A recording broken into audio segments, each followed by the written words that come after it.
Welcome to Wise Move, where we dive into real estate, real life, and real wisdom.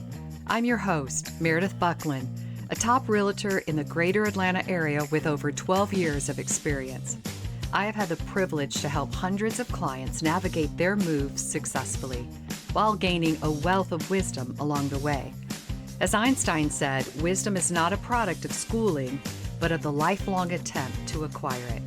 So join me as I connect with clients, colleagues, and industry experts to discuss market trends, share valuable advice, along with real-life stories that can help make every move a wise move.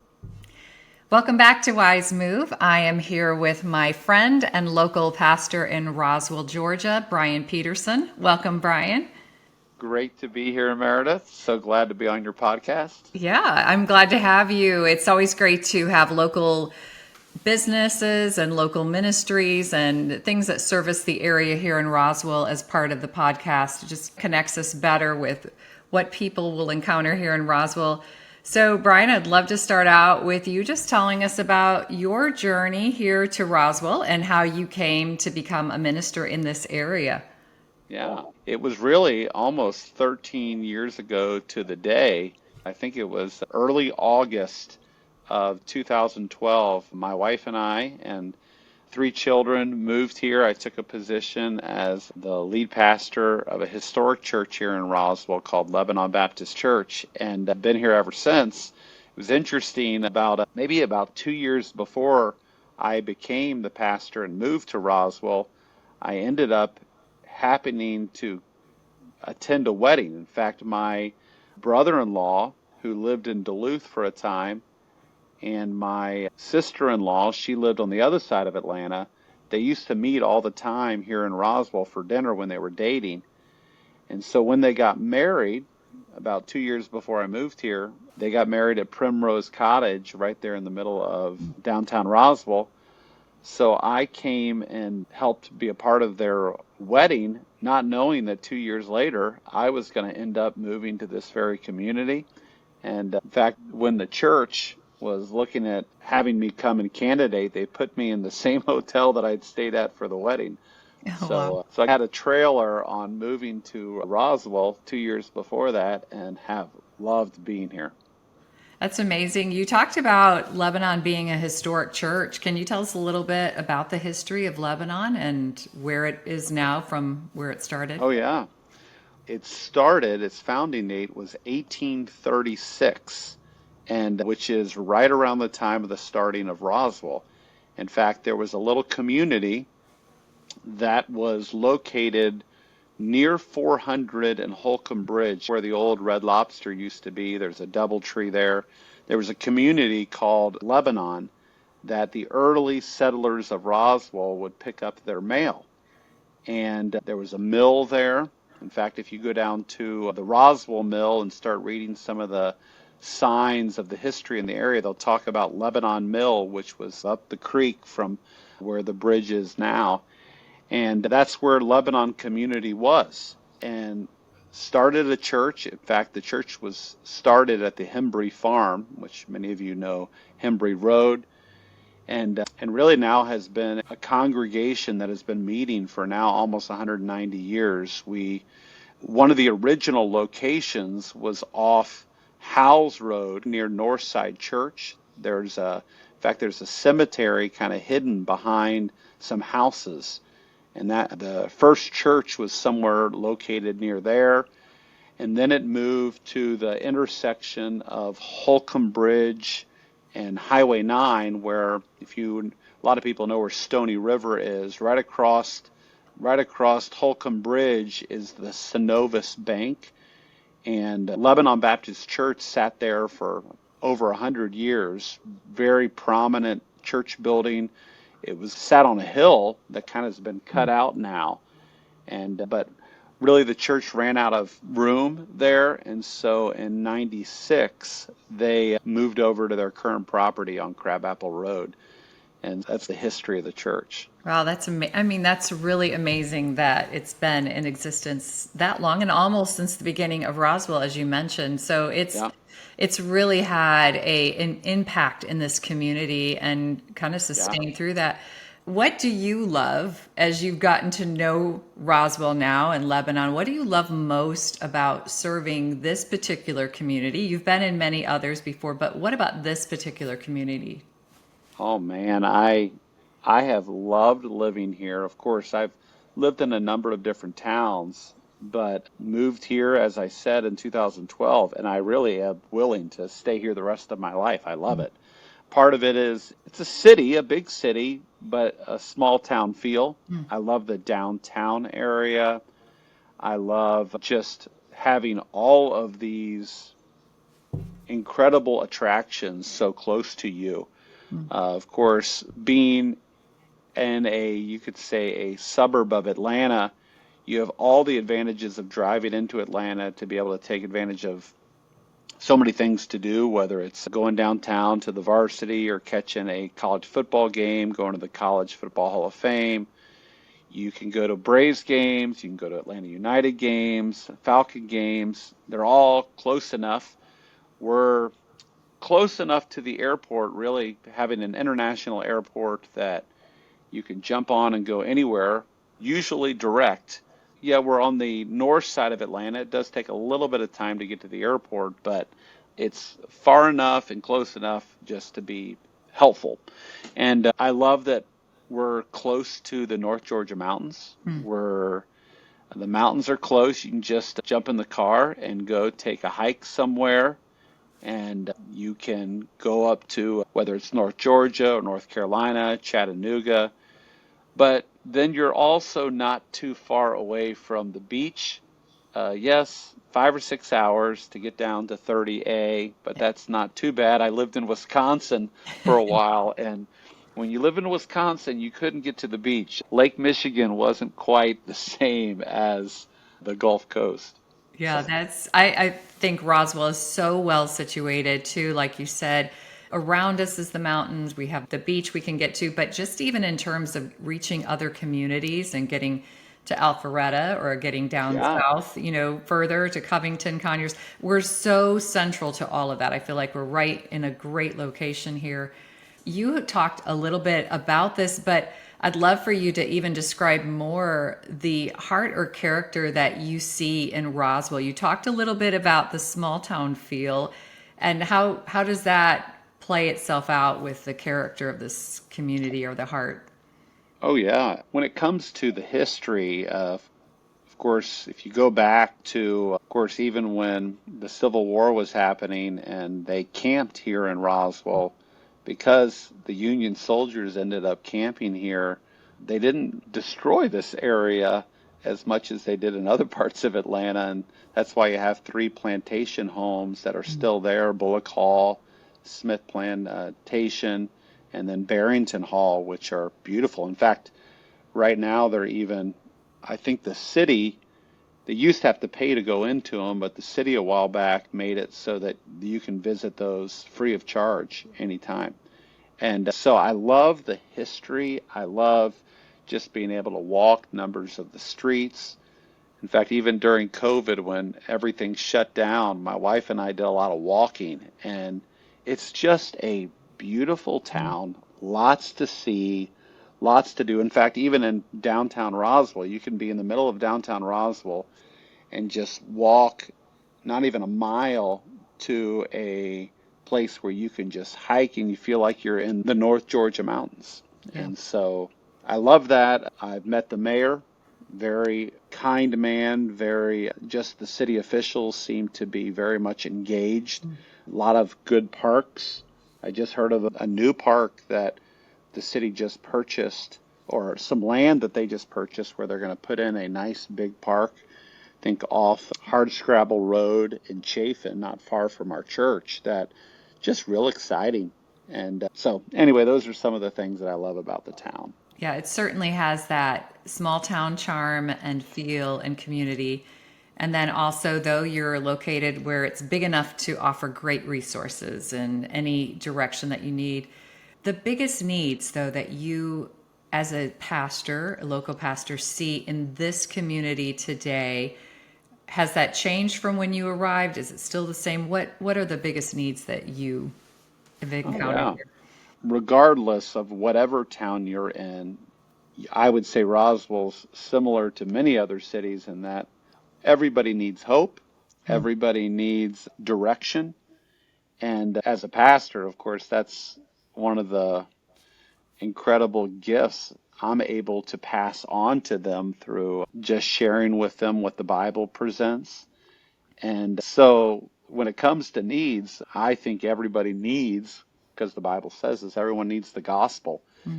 And which is really a point of dependence. They need Jesus Christ. And so being in this particular town, of course, we're an affluent town. We have a lot of things that are going for us.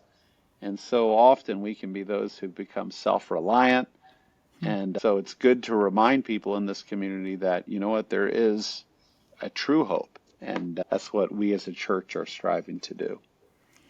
And certainly you and your church are known for your local outreach and giving people not only hope, but some stability in this community and a means of reaching more.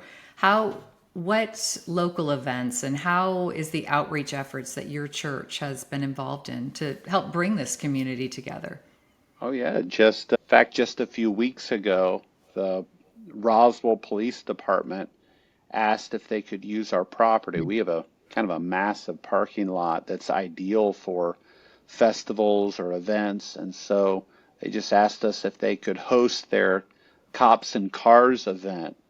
And so they parked a bunch of antique and just really cool cars. I think there was even a tank that they brought over. And numbers of people in our community came and helped support the police department.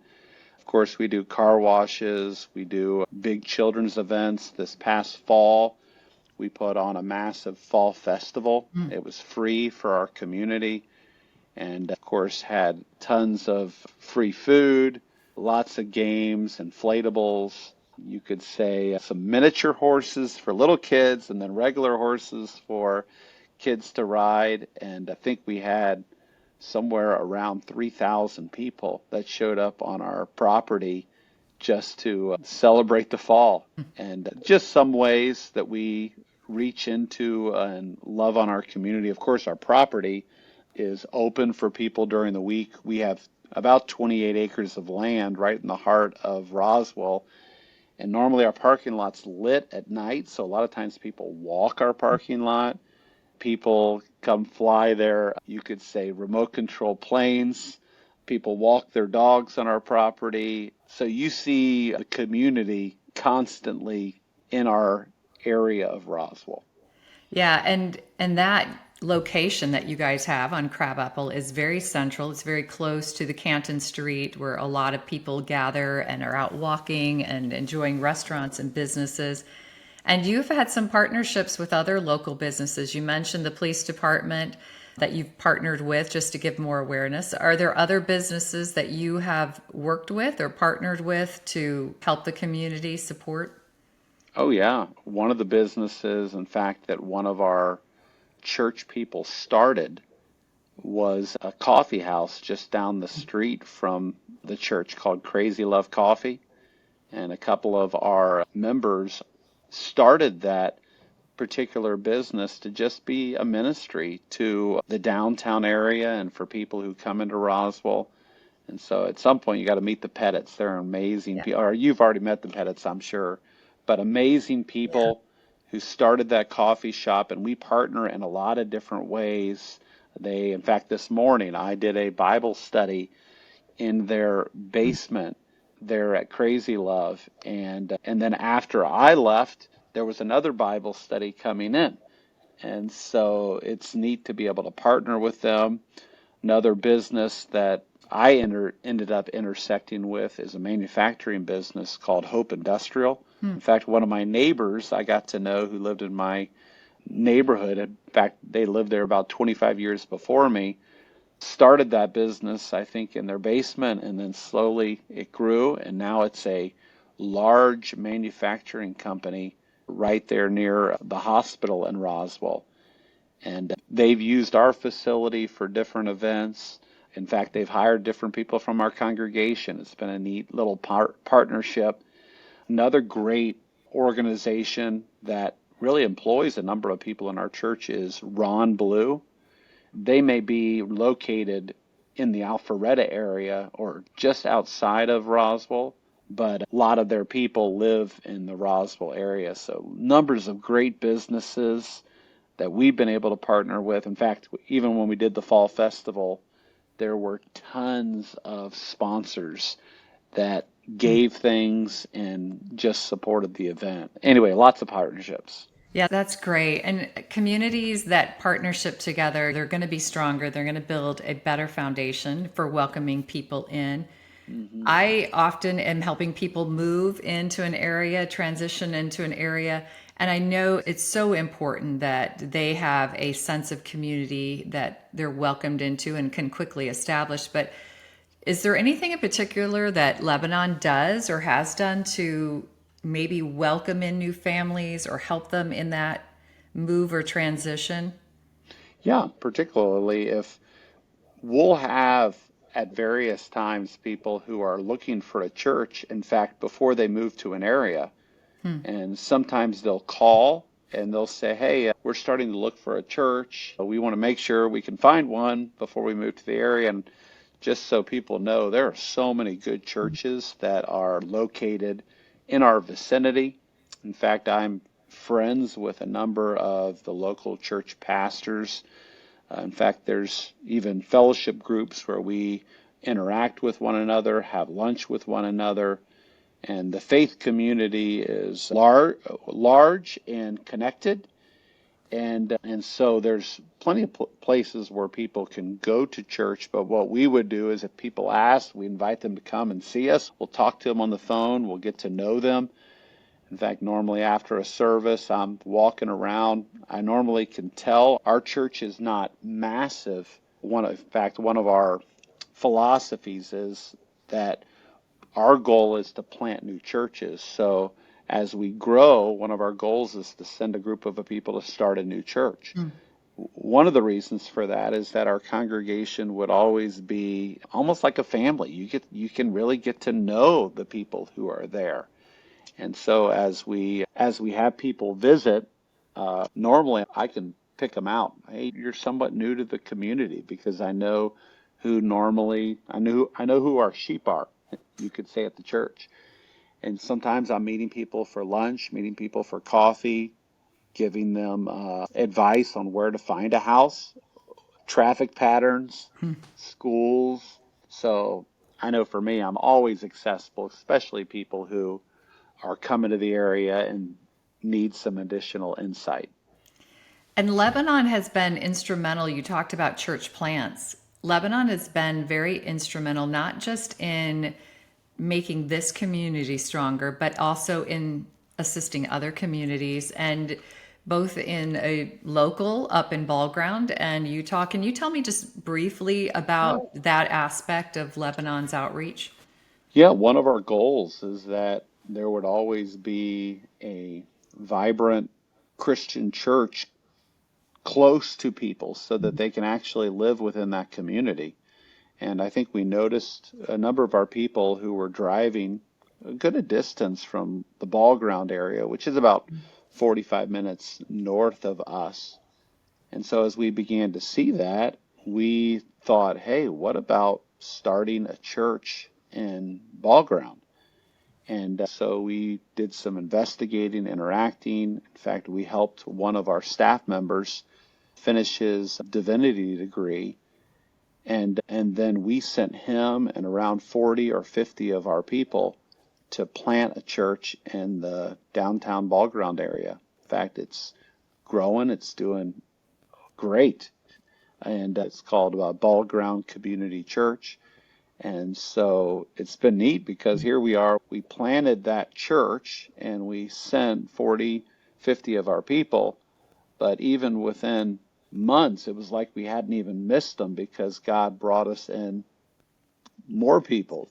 And in fact, our church has grown even after sending that many people to go Wow. plant. And it's just been exciting. And we helped a church as well get started in the Kennesaw area.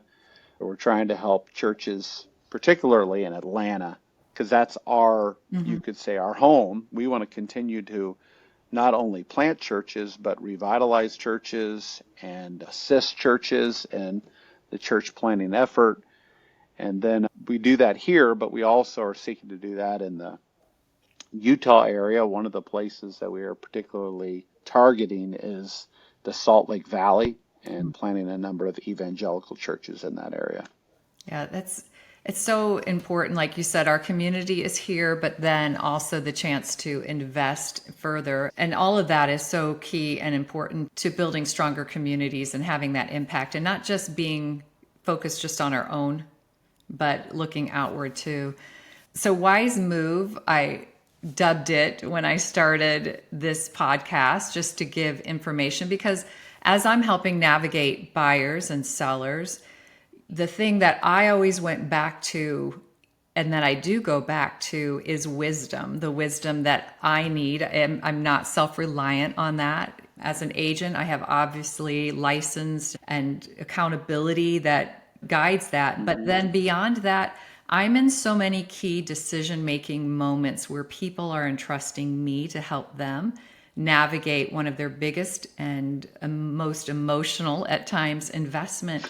And Yeah. I've got to figure out at very quickly what is truth, what are the facts, how do I navigate them around? And so for me, my faith is very strong in the biblical terms of going back and what James would describe as if you any of you lack wisdom, let him ask of God, who gives it liberally. It's a guaranteed answer to prayer. And so I often tell my clients, I may not know all the answers, I'm going to go get them, but then I'm also relying on wisdom that's from above to navigate you and your family through this. And I so rely then on that wisdom that is from above. And so Wise Move is that umbrella of thought as we gain wisdom in different aspects of life. But you've recently been doing a series, which has been interesting even to the community, on the treasures of wisdom. What drew you as a pastor to this particular study? What are some of the applications that you have been leaning towards that you want your members to relate to in everyday decisions? Yeah. First of all, Meredith, I love the name of the podcast. Of course, one, because it intersects so purposefully with the Bible. And of course, one of the themes of the Hall of Scripture is wisdom. And your particular role as a realtor is where people live is such a key determinant of really their future and their growth. I'm so glad God moved me to Roswell. The people that God connected me with, the home that God put me in, has been vital for my spiritual life, my walk, and just my enjoyment of life on earth.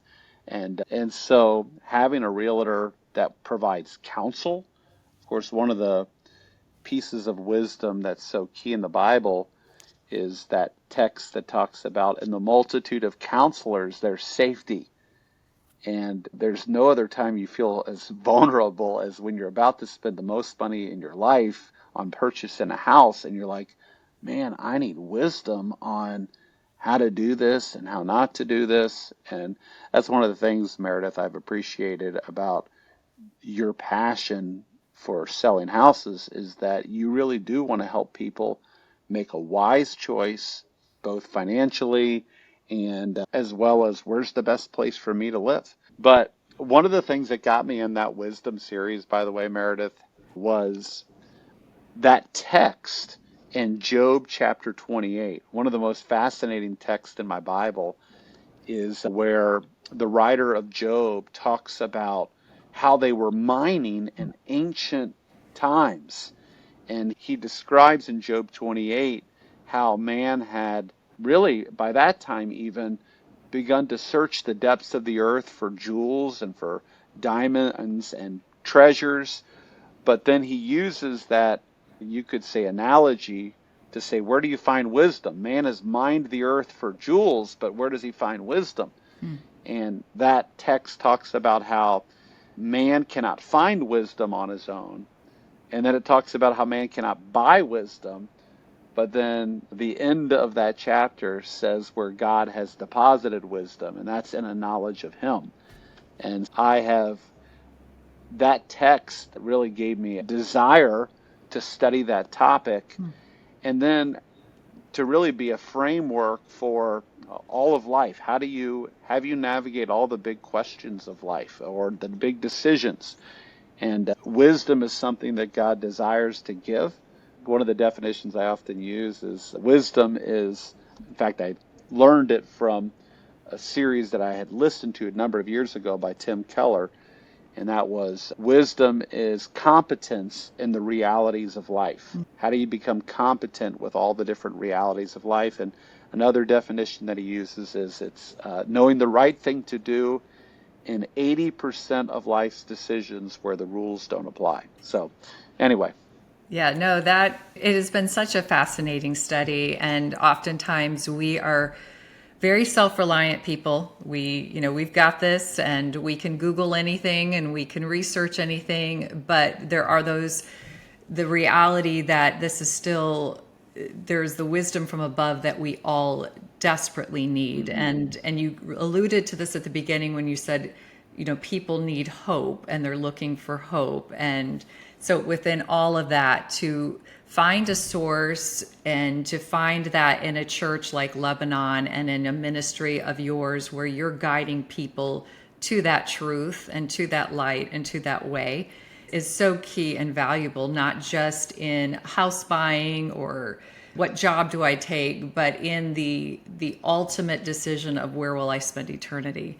And finding the answer to that, and that bringing hope and peace and joy and all of that. My parents just recently transitioned from their longtime home to another community, and that has been an adjustment for them, watching that transition, and within that being able to encourage them that this is a new mission field, this is a new place where you're in a senior community where people are more than ever thinking about the end of life, so to speak, and you being a salt and light there and showing them hope and the faith that you have is just a gift that they've been given. And sometimes it's hard to see that because their circumstances it's out of our comfort zone, but all of that we can provide in a community that God places us, or certainly a church can provide people in the community, is so valuable within that. Yeah, very much. Yeah, I definitely have benefited from that series personally. And like I said, it is one of the foundations of my business/ministry that God has entrusted me, is to, as long as he's given me this opportunity, to be not only a wise steward of it, but to hope and helpfully guide people wisely through this wisdom that he provides. So appreciate the ability to do that. So, well, Brian, I have loved being able to sit down and talk with you about Lebanon, about the history, and all that can give people hope and confidence as they move into this area. But so if somebody's new to this area, they're coming into Roswell, what can they expect if they're looking for a church home, and if they visit your church, and what will they find there for their family? Well, if they show up, I believe they'll find very friendly people who really, I hope that we are known by being a congregation of love, that we'll seek to get to know them, to invest in them, and they can expect, if they show up at our church, I'm one who teaches the Bible. I teach what some people would call, I'm an expository preacher, where I just preach through various books of the Bible and just teach them what the Bible says and how to live their Christian life, because we know that the homes that we buy, even in Roswell, are simply temporary. Yeah. And there's another home that a much greater realtor, the Lord Jesus, has already, not only has he found for us, he's built for us, and he has awaiting us in heaven. Yeah. But hopefully they'll get a little touch of heaven on earth as they get to be with God's people at Lebanon Baptist Church. Yeah, I love that. And you definitely have age levels of activities and Oh, yeah. abilities that you can offer family. If you can just give me a brief overview of all the different programs that Lebanon Church offers the community. Oh, yeah. We would have, of course, youth group for teens. We have tons of children's ministries. We even have a midweek children's ministry on Wednesday nights where kids can learn the Bible. In fact, as we partner with Crazy Love Coffee, we have a young adult Bible study that meets every Wednesday night at their property, and where young adults who are moving to the community who just want to connect with other young adults can connect over there. We have, of course, ministries to married couples, singles, the elderly, senior saints, as we call them. And so anything you're looking for when it comes to church family, we probably offer it, and would love for anybody who chooses to move to this great area to come and give us a look. I love that. Brian, as we wrap up, any final words, any encouragement you can share with families or individuals who are looking for a fresh start or to build roots here in the Roswell? Well, Roswell would be an amazing place to live. Not only, hopefully, would you find a great home and a great place to live, but if they are looking for a place to worship, a great place to learn not just where to live, but how to live. And anyway, That's, thanks so much, Meredith, for yes. allowing me to jump on. Thank you so much, Brian. I appreciate it. Appreciate your time. And people can find you in the Yeah, what they address, can, email, yeah, and website. correct. Yeah, they can just jump on, of course, www.lebanonbaptist.org is our webpage. They can find us on Facebook, Instagram, and would love to connect with them, and or to just show up and after the service come introduce yourself. I'd love to meet them. Sounds great. Thank you so much, Brian. All right, talk to you later. Thank you for tuning in to Wise Move. I hope today's episode provided you with the tools and insights you need to confidently navigate your real estate, community, and life journey. Don't forget to subscribe, leave a review, and please share this podcast with friends and family who are making their own moves. Stay connected for more real estate insights, and remember, every great move starts with a wise move.